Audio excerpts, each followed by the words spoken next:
There is a serpent spirit that does not bite you, but wraps itself around your prayer life and slowly squeezes until you stop breathing spiritually.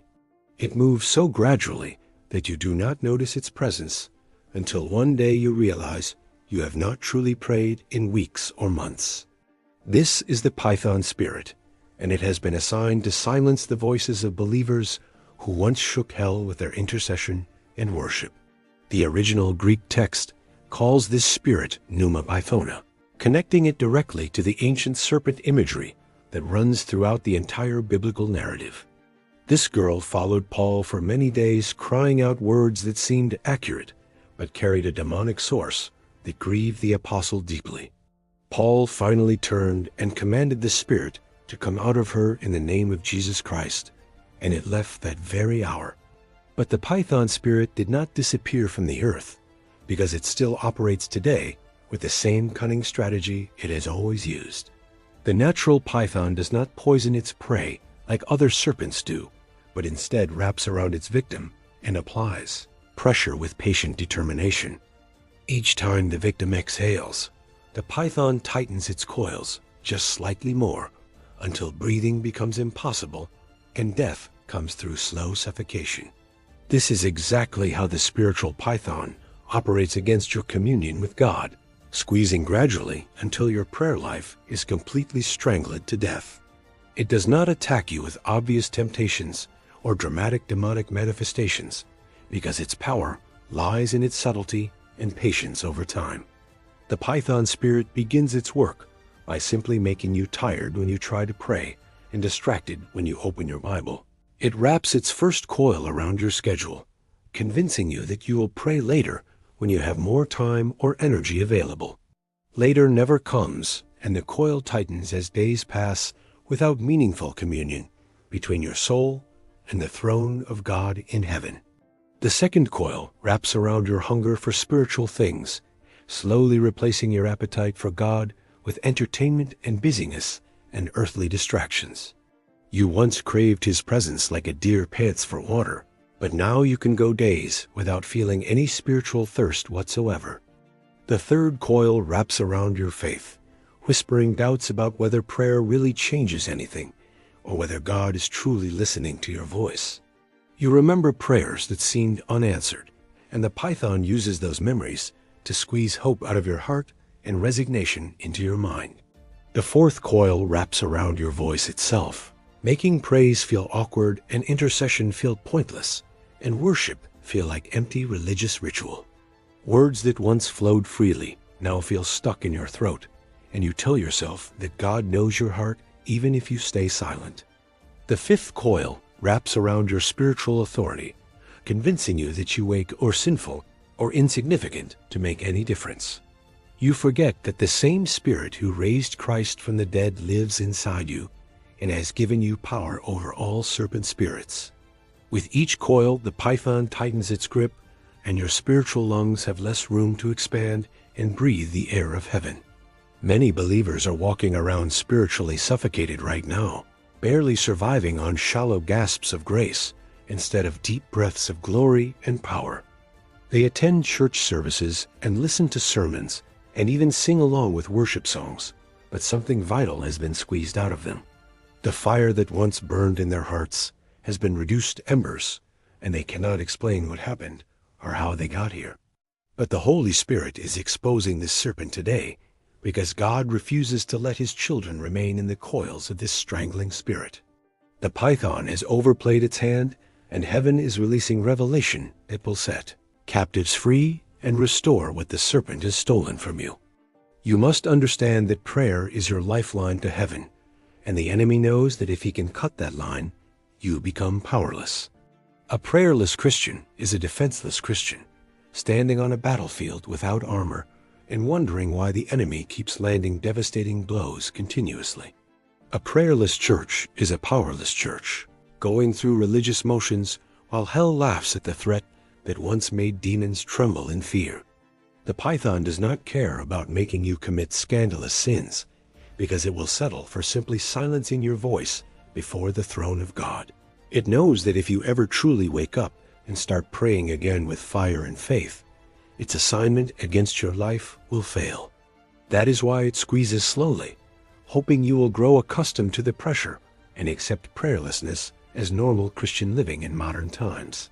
But there is nothing normal about a believer who does not pray, because prayer is the very breath of the spiritual life within you. When you stop praying, you stop breathing spiritually, and everything begins to die, even though you may still be going through the motions. Your discernment fades because prayer sharpens spiritual senses, and without it you become blind to what the enemy is doing around you daily. Your joy diminishes because joy is cultivated in the presence of God, and without prayer you remain outside the garden where joy grows abundantly. Your strength fails because they who wait upon the Lord renew their strength. But waiting requires communion, and communion requires prayer every single day. Your peace crumbles because the peace that surpasses understanding is accessed through prayer and petition with thanksgiving, as Philippians chapter 4 teaches us clearly. Everything the enemy wants to steal becomes vulnerable when your prayer life is strangled, and the python knows this strategy works frighteningly well. But right now, the Spirit of God is breathing on dry bones and calling dead prayer lives back to resurrection life in the name of Jesus. The same power that formed Adam from dust and breathed life into his nostrils is available to revive your suffocated communion with God today. You do not have to live under the coils of the python anymore, because the cross of Christ has already crushed the serpent's head. Genesis chapter 3 verse 15 prophesied that the seed of the woman would bruise the head of the serpent, and Jesus fulfilled that word.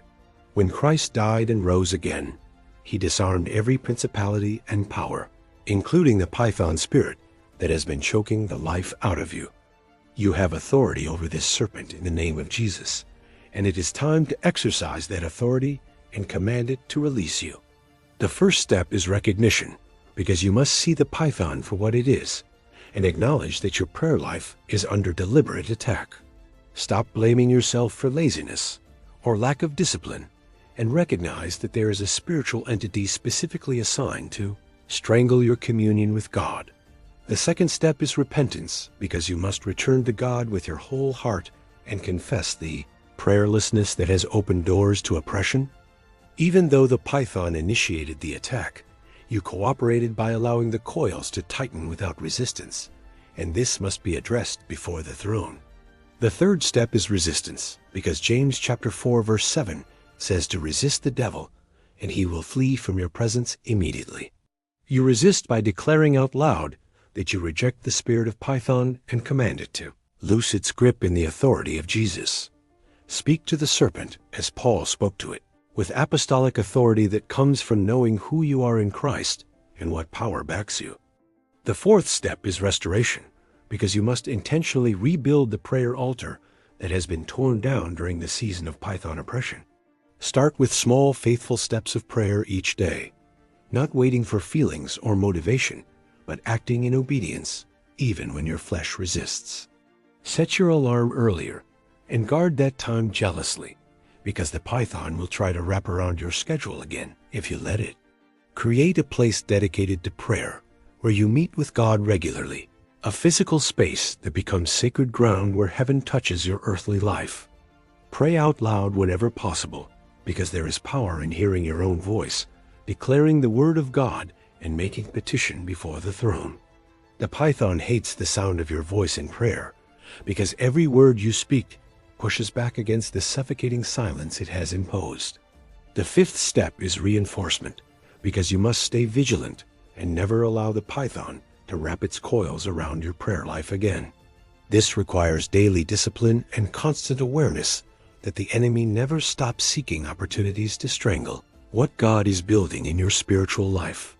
Surround yourself with praying believers who will encourage you and hold you accountable when you feel the pressure starting to squeeze once more. Feed on the Word of God continually, because Scripture strengthens your resistance to the python and reminds you of the authority you carry daily. The python is losing its grip on you right now as these words penetrate your spirit and faith rises in your heart like a flood.